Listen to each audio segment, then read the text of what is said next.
listening to Living Full Out with Nancy Solari. As a successful motivational speaker and trusted life coach, Nancy knows how you can live the life you want regardless of the challenges you face. Although she's legally blind, Nancy's mission is to inspire others to overcome obstacles and live life full out. Call in at 800-333-0001 to ask Nancy for advice on topics such as relationships, finances, business, health, and more. Just call 800-333-0001. Once again, that's 800-333-0001. And now, here's Nancy. Hello and welcome to the Living Full Out Show. I'm Nancy Solari. So excited to be here with you today because we are talking about creating our legacy. Now, what does that mean? A legacy can be creating a family. For some people, having kids, having a strong marriage is the legacy they want to leave behind. For others, it may be starting a business and seeing that birth and grow as the years go along. And what is your legacy? What is it that you're trying to achieve? That's what we want to discover and put together an action plan for how you can achieve that throughout today's show. If you'd like to call in and you have questions on how to get motivated to go after your legacy or how to even get out of feeling stuck in life and not really living your dream, then we want to get you back to living your dream. So call in at 800-333-0001, 800-333-0001. Also, we want to hear from you if you need resources on how to put together that plan of action or, who you might need to contact to get support. Reach out to us at connect@livingfullout.com. Again, that's connect@livingfullout.com. Plus, if you have an inspirational story that you'd like to share with our community that you think we'd benefit from, get educated on, we'd love to hear from you and perhaps have you on our show. Again, that email is connect@livingfullout.com. Also, stay tuned in our next couple of segments because we'll be joined by John and Jeanette Murphy. They adopted 28 special needs children over the years, and their doors were open to anybody who needed them. They actually saw 6 of their kids pass, so truly it is a touching story that you don't want to miss. Now, today, though, it's all about you. What motivation do we need to give you to get you going, to have you figure out what do you want most in life, to really go after living your dream? And the thing is putting together a legacy, that's not the easiest thing. I mean, it takes planning. Rome wasn't built in a day, and either is a legacy. And also, it doesn't mean that just you and you alone are going to build that legacy. Sometimes it's a matter of building a team, people that are on the same page as the vision that you're putting together. So I want you to close your eyes while you listen to the show throughout different times and think about where are you in your life and where do you want to be? I do this exercise pretty much on a daily basis. You want to think about what is it that you want? What do you look like? What does it smell like? Where are you? Who's around you? Kind of get that picture really crystal in your mind so that as you have the good days and the bad days and you're trying to troubleshoot and you're trying to be creative, that you're not kind of disabled by the overwhelm and this long to-do list in putting your legacy together, but yet you're excited to get out of bed every day. You have that action plan, you know your intentions, and most of all, you know what your vision is. I know for me, creating Living Full Out and even this radio show, it took an initial vision, and in time, a legacy is being built. But part of that legacy is you. And I want you to realize that it's important that as you put together that team, that you pick people that complement who you are. If you're the innovator, if you're the person that is the one that has the foresight to know where you want to go, then that's your role. Other people might be the technology experts, or they might be the writers, or the business development minded types, or the salespeople. Again, you want to find people that complement you in what it is that you're trying to go after. Most importantly, when you're putting together a legacy, you have to remember that while it's going to take time, you want to celebrate each of those moments. When you have an opportunity where, let's say, you sell something and maybe it's not even a big sale, it's just a little sale. I want you to celebrate that. If you write a blog post that kind of demonstrates your vision and your legacy and what you're trying to do, and it's well received by other people, then I want you to celebrate that. So it's really important that as you go along the way, that you take those moments, those little milestones, to give yourself a pat on the back and also give your team that same appreciation. Now, I'm getting word from our producer that we do have a caller on the line, so we're going to go say hello to them. Hi, welcome to the Living Full Out Show. Hi, thanks for having me. Hi, welcome to the show. Hi, thank you for calling in. How can we help you today? So I have a question. So I'm planning on moving away. I got a scholarship from school, and it's a scholarship to go live in New York for a semester. It's really exciting. I wanted to go there. Wanted to hang out with a lot of cool people, go to the museums and the theaters and shows. I'm just scared because the whole new life for me. I've never been that far away from home before. I'm nervous about, missing all my friends, missing my family. What if it doesn't work out? What if I, need to get 3 jobs or something while I'm out there? Can you give me any advice on what I should do, whether I should stay? What would you say about that? Well, I absolutely have some ideas. Number one is I want you to go to our website and listen to the replay of this show a little later on today. Okay, go to livingfullout.com, click on the radio show tab, and I want you to listen back to how you asked this question. Okay? And the reason why I want you to is I want you to understand the words that you're using. What if? Okay? There was in what you just said, there are a lot of words in there that are holding you back.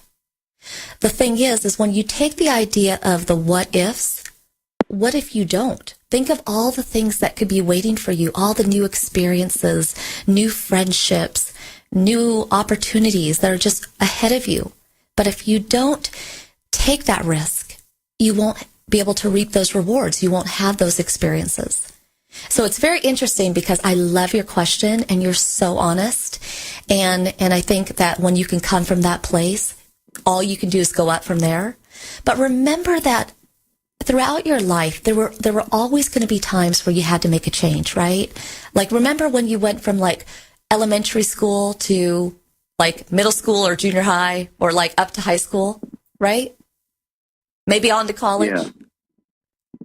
Every time you made that leap, you probably had change. You probably had to maybe transition out of some close friends you had, and well, you met new ones.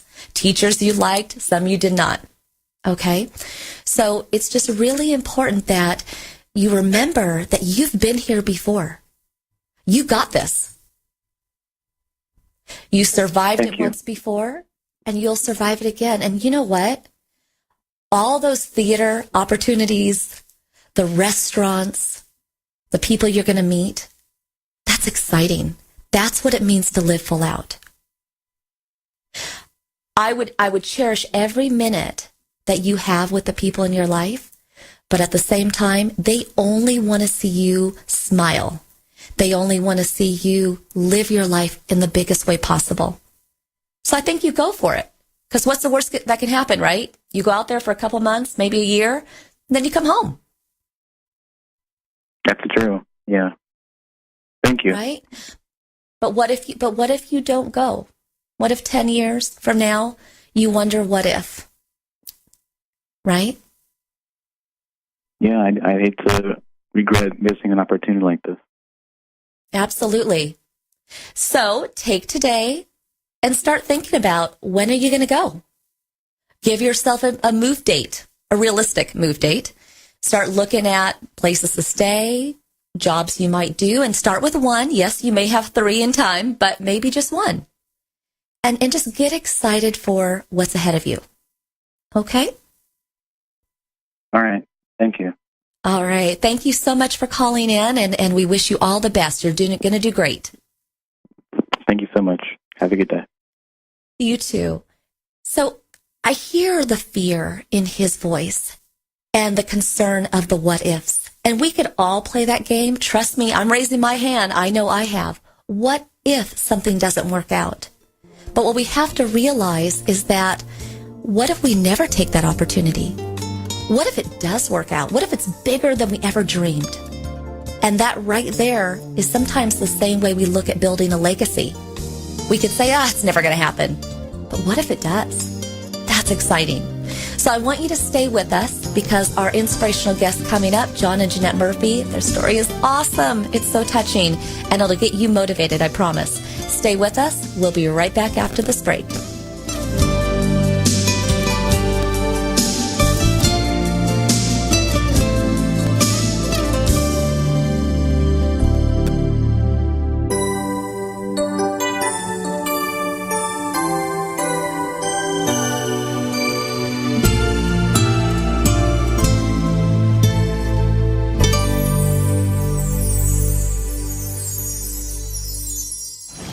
Dad, this is fun.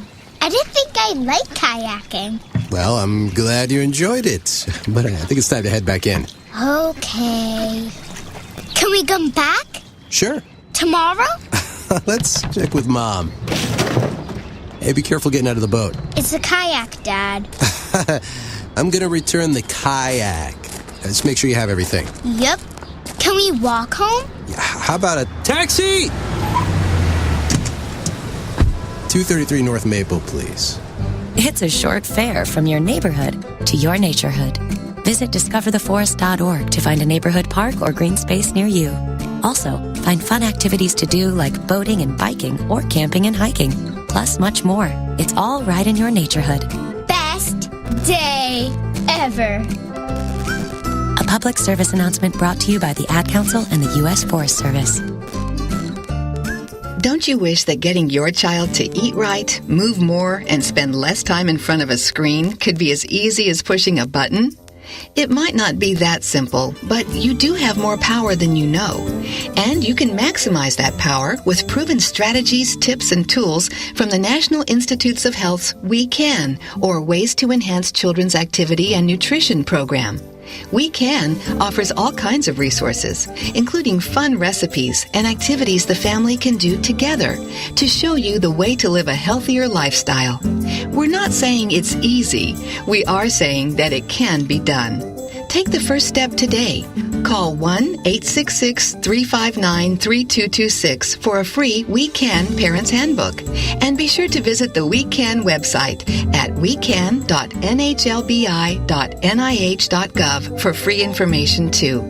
A message from the U.S. Department of Health and Human Services. Today, my new dad and I shot off a rocket in the park. Today, my new son and I failed to shoot off a rocket. He knew exactly what to do. It's not what I had no clue what I was doing. We set up the rocket. Hit ignition. And then Nothing. Ha ha ha ha. Sometimes I laugh when I'm frustrated. Then out of nowhere, the rocket launched into the air.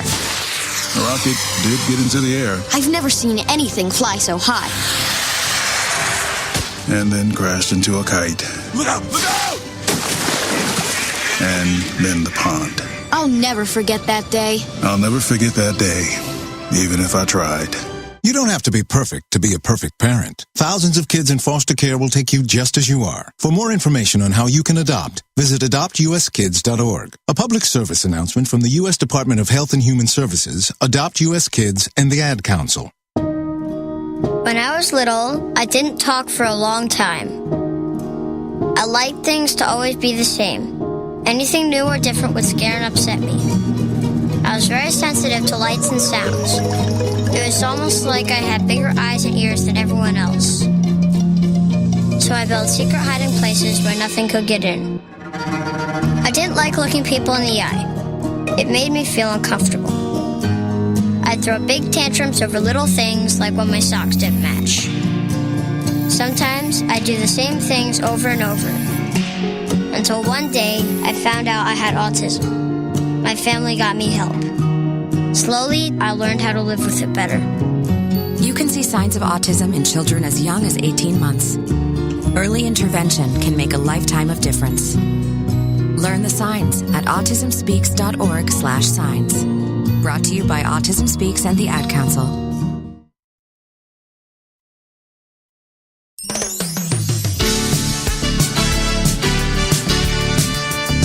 You're listening to Living Full Out with Nancy Solari.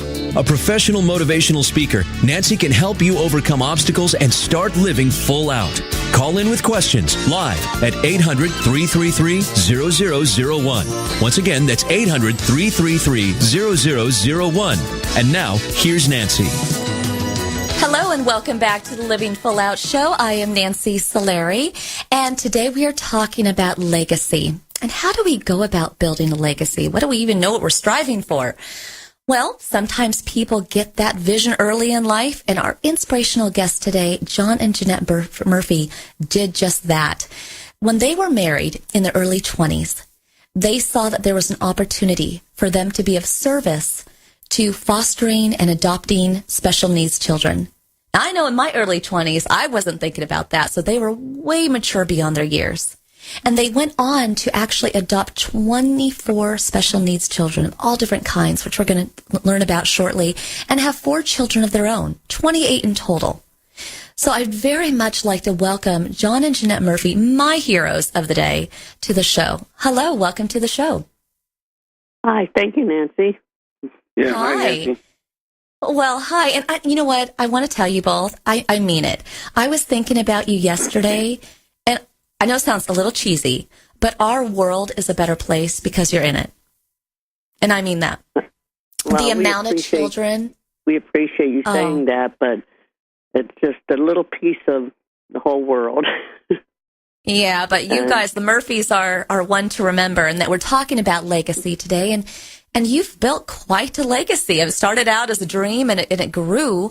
Now, I know in the early years, when you had this idea, you were both working, at homes helping adults with special needs. What made you decide that you wanted to start working with children? Why children? When we would work with adults, we realized that there was this sense about them that they were the only people in the world, and that the world should revolve around them, and that they needed help with everything, and weren't able to do things themselves, and then excuses were made for them.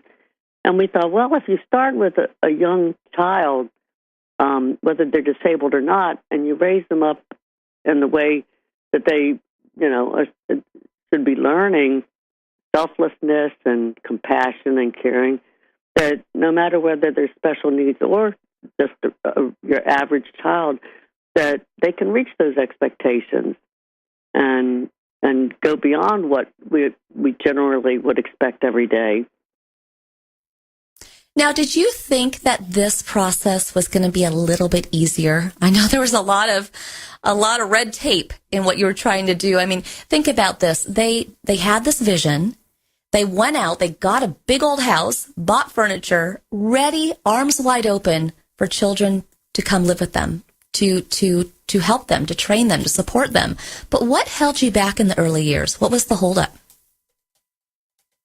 It was basically the bureaucracy and the red tape and all the rules and regulations that involved just getting a child out of an institution.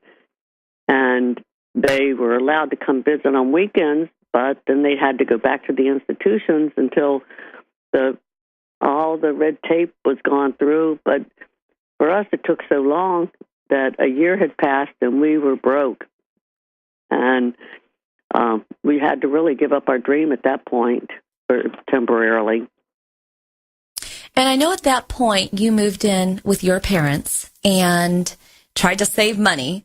And for so many reasons, the two of you could have said, okay, I guess we'll just have our own kids, which you did. You had 2 of them during this time. But you could have said, maybe we just aren't meant to do this. But you didn't. You kept going. What was the fire that kept you going? It was pretty much just a drive within us that it wasn't a choice. It was like, this is just what we're supposed to be doing. And, it's not these kids' fault that things aren't falling into place. And, they spent so many years being put in institutions that they were turning out to be institutionalized people that acted like institutionalized people. And right. we could see the potential inside of them. And we just weren't ready to give up on that. And it really, it just drove us. I love that. And oftentimes when we think about the legacy we're trying to build or going after our dreams and passions, it comes with that fire in our belly. You know, that almost, I have to do this. Like, it's no option. You're right. And the second time that you took this venture, that you decided you were going to go for it, what was different about that second time versus the early first time? We were more financially stable because we worked in a group home with the adults in Woodbridge, Virginia, for 7 years, and we just kept, once we started adopting this, God just kept sending them. And I love that, and truly they did. What were you going to say? What happened was we started we had 2 boys, so we said we want a baby girl with special needs, and it turned out that we just got we got a baby boy with special needs, we got a teenage girl with special needs, we got a 5-year-old with oppositional defiant disorder, and we were still waiting for that baby girl, and so the process to ever even get to that point was at least 10 years total. And we actually bought a house that we really didn't qualify for. We're not sure how we did that, but so we had. Well, that could be a house. Yeah, and then the group home too. So we had 2 homes, and we were operating, I guess you would say. Well, that could all be God's divine planning too. That you got that house when you shouldn't have been able to get it. But I think it was. Yeah, it was a guy from our church. But you did eventually. You did eventually get your baby girl, and what special needs did she have? She had Down syndrome, and it was rare in those days for people to adopt different race kids, and she was biracial. And then the saddest part, though, was that the first 2 baby girls we got, both lived only 6 and 9 months because of the bureaucracy again. We couldn't get them out of the hospital because they couldn't determine who was going to pay for the medical care, and they both ended up with plug trachs in the hospital, and they weren't switched quick enough, and so our first 2 baby girls passed away, and it was getting pretty frustrating. And I'm so sorry to hear that, because a loss is never easy. Now, I do want the 2 of you to stay with me, okay? Because we have to take a commercial break. But when we come back, I want to hear more about the different children that you adopted. So stay with us. Everybody will be right back after this break with John and Jeanette Murphy. All about building your legacy. Stay with us.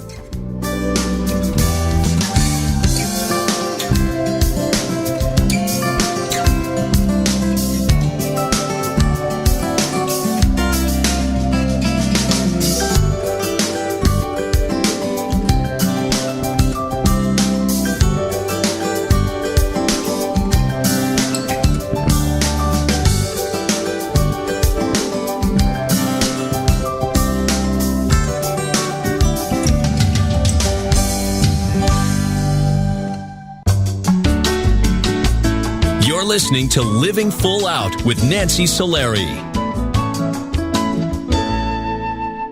There are many sounds in your day-to-day life.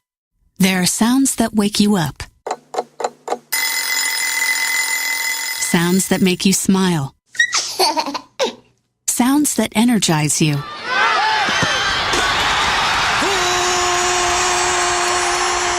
And sounds that help you relax. But there are some sounds that can alert you to danger and can help save lives. Wireless emergency alerts, now on many mobile devices, use a unique sound and vibration to bring you information about severe weather events, Amber Alerts, or other emergencies in your area. With critical information from local sources you know and trust, you can be in the know, wherever you are. For more information, visit ready.gov/alerts. Brought to you by FEMA and the Ad Council. Keyboard Cat, Hamilton the Pug, and Toast Meets World. These are some of the internet's most beloved pets. With millions of YouTube views, shares, Instagram likes, followers, and fans across the globe. But what do all these amazing pets have in common? Their stories started in a shelter. Start your story. Adopt a dog or cat today. Visit theshelterpetproject.org to find a shelter or adoptable pets near you. Training that pet to play the keyboard?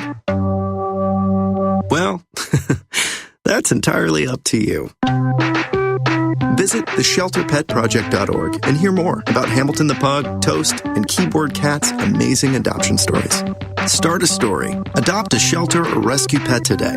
Your perfect pet is just a click away at theshelterpetproject.org. A public service announcement brought to you by Maddie's Fund, the Humane Society of the United States, and the Ad Council. As an 18-year-old, I let my mistakes kind of take over my life. I was 0.5 credits away from completing high school, and I didn't do it. 10 years later, at age 28, Jackie finished her high school diploma. When I found out that I was pregnant, I know that I had to do something for myself if I wanted to make her a better person and provide a better life for her.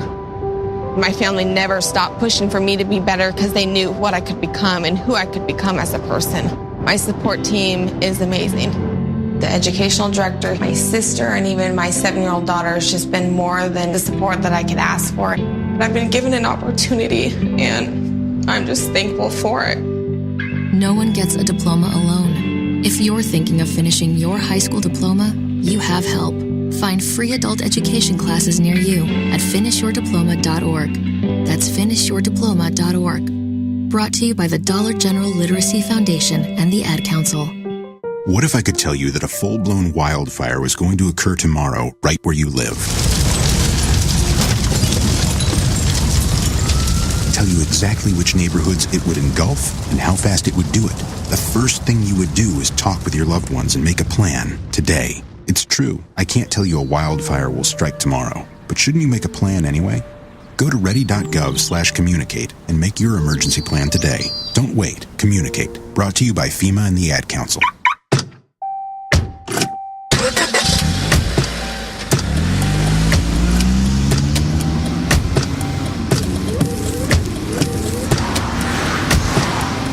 Driving has a rhythm all its own. Don't wreck it with a text. Before you get behind the wheel, silence your phone. Or better yet, designate a texter. For more text-free driving tips, visit stoptextstoprex.org. Brought to you by the Ad Council and the National Highway Traffic Safety Administration.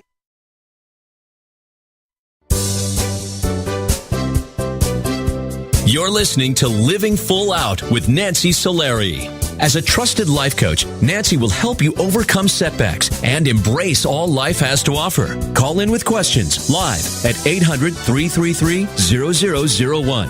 Once again, that's 800-333-0001. And now, here's Nancy. Thank you for joining us today. I'm Nancy Solari, and this is the Living Full Out Show. And we are talking about how to go about building your legacy, how to recognize what your dreams are, what your vision is, and how to translate that into action so you can attain it. Our inspirational guests today, John and Jeanette Murphy, are no strangers to having to claw and, really reach, stretch for those dreams, because they did that. They were told no. They had to sell their house. They had to give up so many things and make changes in an effort to live their dream, which was to adopt special needs children. The early days were hard, and it really tested them. But it was the fire in their belly, the passion they had to serve those children, give them a great life, that kept them going. So I'd like to welcome back John and Jeanette Murphy to the show. Thank you. Welcome back. Great. So let's talk about some of these little love bugs that you adopted over the years. Okay. What were some of the different conditions that these children had?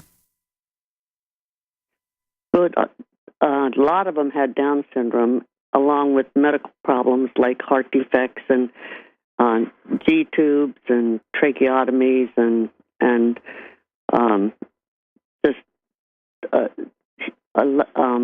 failure to thrive and things like that. Some of them had been in the hospital for 7, 8, 9 months, and the parents were overwhelmed with that and didn't think they could handle such a dynamic change in their life. And so we ended up having agencies call us, private agencies and private individuals. And once the calls started coming in, they just kept on coming. And they were different race children, different from different areas of the country, and just all different kinds of needs. Like Angel was only 18 ounces when she was born, and that was in 1983. And so as a result of that, she's blind and has a prosthetic leg because of a blood clot. But they've all overcome their own medical hurdles, and we've just helped them along. Well, and you've been that strength for them, kind of the constant. You know, their parents couldn't be there, couldn't support them, but you were. Now I know, and I'm sorry to mention this, but I know over the course of time you did lose 6 children, and I'm so sorry about that. I'm sure that never got easier. I'm sure each one got harder. And why did those pass away? Why did those children pass? In the beginning, we always were prepared because they were medically fragile, but and so the ones that passed away early on, we kind of did have to hold back on our emotions some in order to be able to do it. But then we had a boy and a girl, Jonathan and Nikki, that were 8 and 9 years old and had lived with us since they were babies, and those were the real tragedies because you'd already, your life was all wrapped up in them by then, and you just loved them, and that's what tested our faith the most was that just wanting to give up, but realizing there's all these other kids that still need you there. Well, I can imagine. And was your marriage tested over the years, just in the everyday routine of dealing with all the special needs that each child had, let alone the passing of 6 of them? How did your marriage stay so strong? I think it was because we have a strong faith, and you just make yourself go on. And yes, there were trying times, and we all handle our grief differently. But you just look at all those faces and you say, we still have to be here. We can't just give up. And right. You wake up in the morning and you think you're not going to want to get up, and it's like you lay there for 5 or 10 minutes and you think, nope, got to get up. It's hard because when you're in the hospital and your child dies, you just don't know how. You just got to.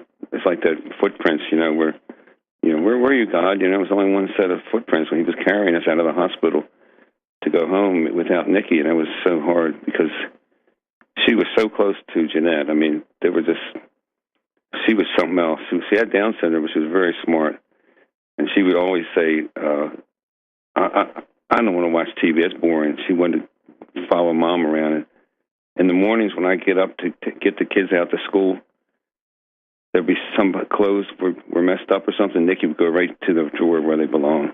I mean, where they were. She watched Mom. She's always right next to her. And that was weird because it just happened so fast. It was just terrible infection that she got, and 3 days later she was dead. It was just really, really tragic. She was the one that Jonathan died 3 years before her, and she would always come up to me and hug me and look at the other kids and say, "Mommy's sad. John Boy died." And John Boy had leukemia. We fought that for 5 years, and then it didn't make it. But that was, and he was both of them were like Christ. They were so giving and so thoughtful of other people. It was just. I mean, even he carried Winnie the Pooh, and they say, "Hi, John Boy," and he'd go, "What about say hi to Pooh?" I love Winnie the Pooh. But you two were great role models for them and all the children. And I'm just curious. So, where are all the children today? I mean, over the years, obviously you had different therapies that were needed, and how did you pay for that? How did you financially adopt all these children. And I say that lovingly because somebody might be listening today who says, I'd like to do that, but I can't afford it. Well, it is difficult because we went through private agencies because they were more reasonable to deal with, and so we would pay for our adoption, and we would pay for the attorneys, but fortunately they do get supplemental security income, which is for special needs or handicapped people, and so that's pretty much what carried us along with for everything. And while we were working in group homes, we also had that income, but until we had to stop that. They had told us at the group home if we would stop adopting, then they would build us an apartment and we could keep the kids we had. But we said, no, that's not what we're called to do. Well, and you know what, Jeanette, you bring up such a great point. I mean, you did pay money for the adoptions. You know, they weren't just given to you. I mean, you invested not only money, but time, energy with these children. You wanted them so much. And, you know, as we kind of think about this legacy that you've built, I mean, wow, all these children and 4 of your own. When you sit back, what do you think of that? Are you amazed, or do you wish you could have done more? Well, I'm surprised that it all happened the way it did, and it started and stopped at a given time. We didn't choose when to start and when to stop it. It just happened, and we've got some amazing birth children who have been there and through thick and thin. When we first, we adopted John Boy, John Boy, Amy, and Jimmy. And Jimmy, triplets, 3. And the Lutheran Social Services said they've never, ever placed 3 children at one time, like within a couple of months. Because Jimmy was in the hospital, and he was failure to thrive. He only weighed 8 pounds, and he was 8 months old, right? Mm-hmm. And so Amy went in for heart catheterization, and I told him I had to go to work because I couldn't stay, and then they moved her in this room, and there was this little Jimmy, and we thought, wow, look at him, poor guy. He looked like one of those refugee babies, because he only weighed 8 pounds. But Jeanette figured out that he had, after a while, he had celiac disease, allergic to gluten, failure to thrive. But each of these children, were meant to meet you, and right. You didn't know who they were going to be, and they didn't know they were going to find you, but you did. And I just, I know we only have a few more minutes here left in the interview, and I just kind of want to round out a couple more questions. When did you finally stop adopting, and what was kind of the reason for that? It was actually when God stopped sending them. Our last baby, I didn't want to take because I just told Bethany, my birth daughter, I said, Bethany, I can't do it because it hurts too bad to lose them. And he had a very bad heart. And she said, oh, Mommy, he'll be mine. He'll be my baby. So we took him and we went out shopping for Christmas things for him and everything. And he only lived 2 days. And that was our last child. And after that, none ever were presented to us. So it was like God closed that door and said, okay, you're finished. And but I think it gives a lot of credence to what who Bethany has become living in this Absolutely. I mean, all of your kids, I think, have probably become very dynamic due to all the other children you adopted, but I want to thank you both very much for being on today's show, and we'll be thinking of you throughout the year. I know you're still there, still parenting as you go forever. But thank you very much for being on the show, and again, you guys are my heroes, and I mean that sincerely. Thank you. Well, thank you for having us. Absolutely. Have a great day. Thank you. You too. Right. Bye-bye. Bye-bye.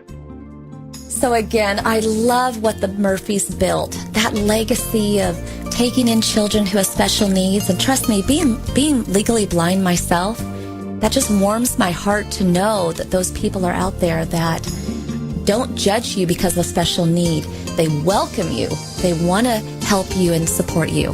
And we all have that ability to be there for somebody else. So when we come back, we're going to be taking more of your calls. It's all about building your legacy. So I'm Nancy Solari. This is the Living Full Out Show. Be right back.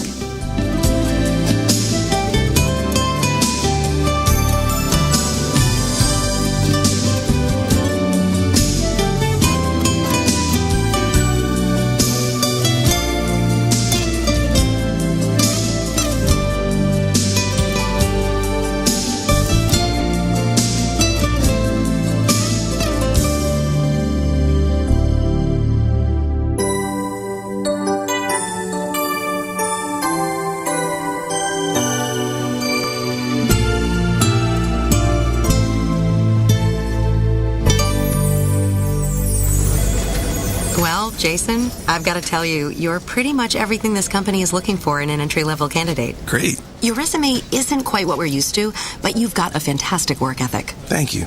And I'm impressed by how you carry yourself. So, should we talk about the job? What? The job? Oh, sorry.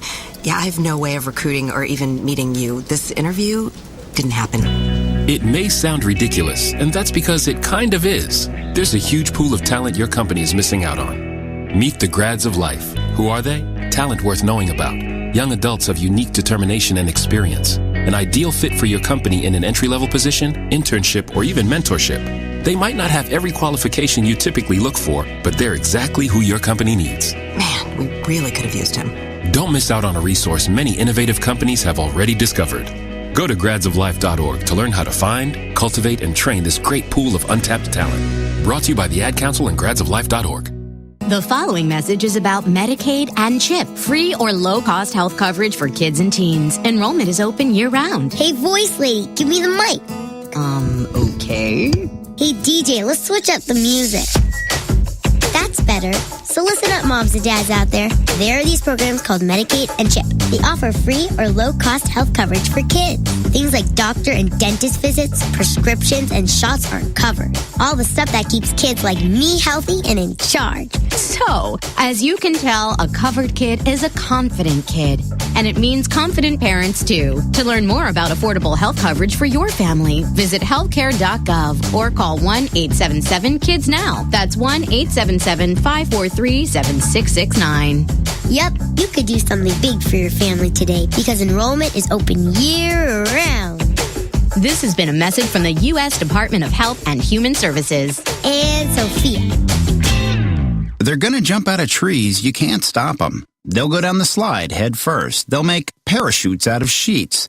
They'll balance on things that are impossible to balance on, like the back of a couch or a windowsill or a scooter seat.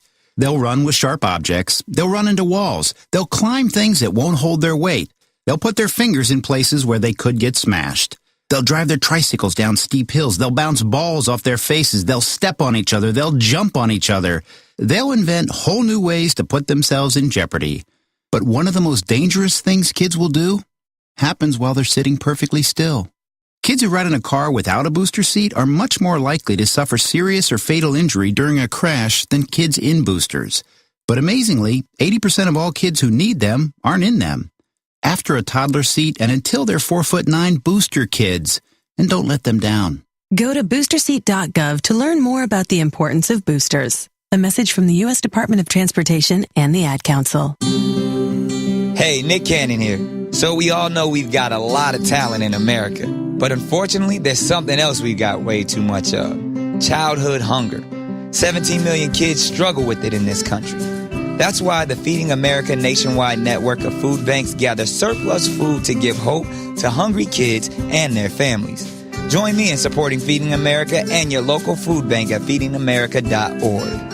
A message from Feeding America and the Ad Council. We're your pets, and this song's dedicated to those people who don't have health insurance yet. Enroll, we say, we want you to be okay. Enroll, we say, take care of people for goodness sake.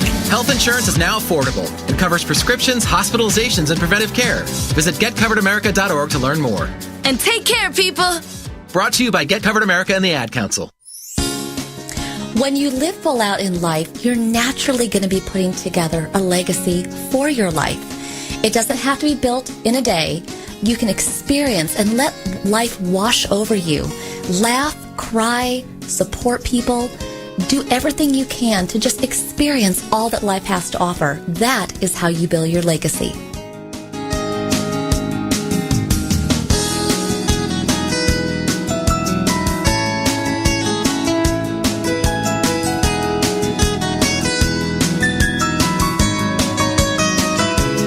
You're listening to Living Full Out with Nancy Solari. As a certified life coach, Nancy can help you to overcome challenges and start living full out. Call in with questions live at 800-333-0001. Once again, that's 800-333-0001. And now, here's Nancy.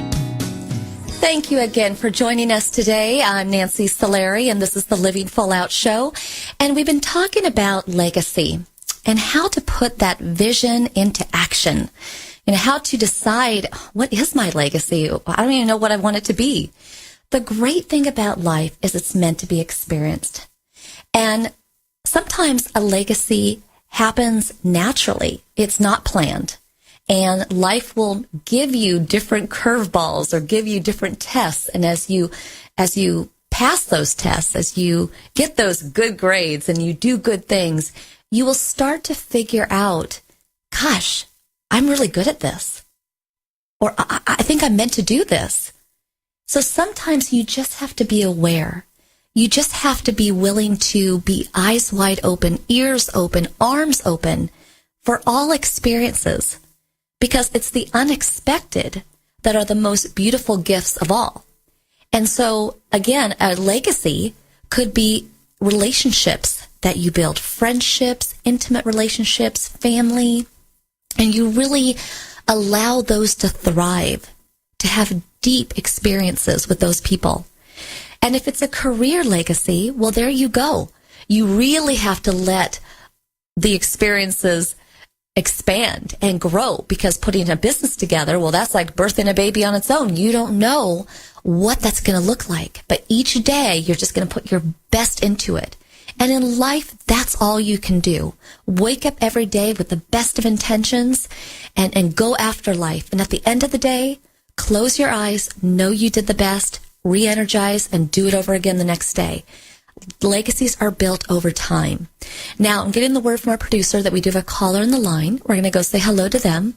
Hi, welcome to the Living Full Out Show. Hi. Hi, thank you. Thank you for joining us. How can we help you today? Hi. Well, I'm calling because I have a work situation actually that involves my sister. She actually reports to me, so we're kind of in a, boss-sister kind of relationship here. She's been really on edge, very volatile at work lately. I don't know if it's a personal thing or otherwise. Kind of leading up to a point where she had an altercation. It sort of led me to a place where now I feel like my conversations with her aren't working, and I kind of need to take actions that really could put her in a situation where she could, be fired. So knowing that I care about her, she's my sister, I'm kind of looking for advice on how I can handle this situation in the best way professionally, and also, maintain a personal relationship with her.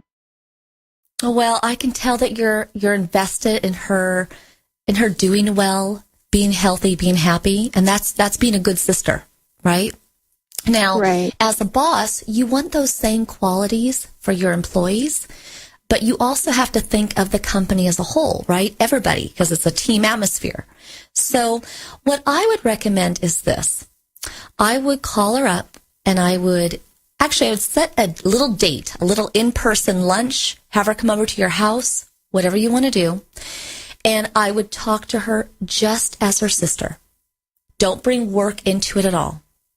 You have insights knowing that things are kind of spiraling out of control for her, knowing that she's reacting in certain ways, from being her boss. But when you're talking to her at lunch or at your house or at her house, you're only coming to her as a sister. And ask questions, how can I help you? What's going on? I've noticed as your sister that you seem troubled. and let it just all be within that realm and see what you can find out. See how you can support her as her sister. Then you do want to schedule a time for her to come into your office at work. And when she's at work, you have to handle it as her boss. And you ask same questions. I see that you're acting out. Others are finding that they're having a hard time communicating with you. What's going on? And as an employee, see if she has a good answer. It can't be the same conversation as your sister. Has to be different. And if as her employer, it just doesn't pass the test, you don't see that it's going to get better, then you might need to put her on a leave of absence. Or you might need to let go of some responsibilities that she has, keep her on board, but not in the role that she's at. Do you see how you kind of have to separate the two? No, absolutely. It's hard. I feel like when I'm her boss, that she feels that I don't, I feel like she creates it personal at work, and I don't know how to help her separate that as well.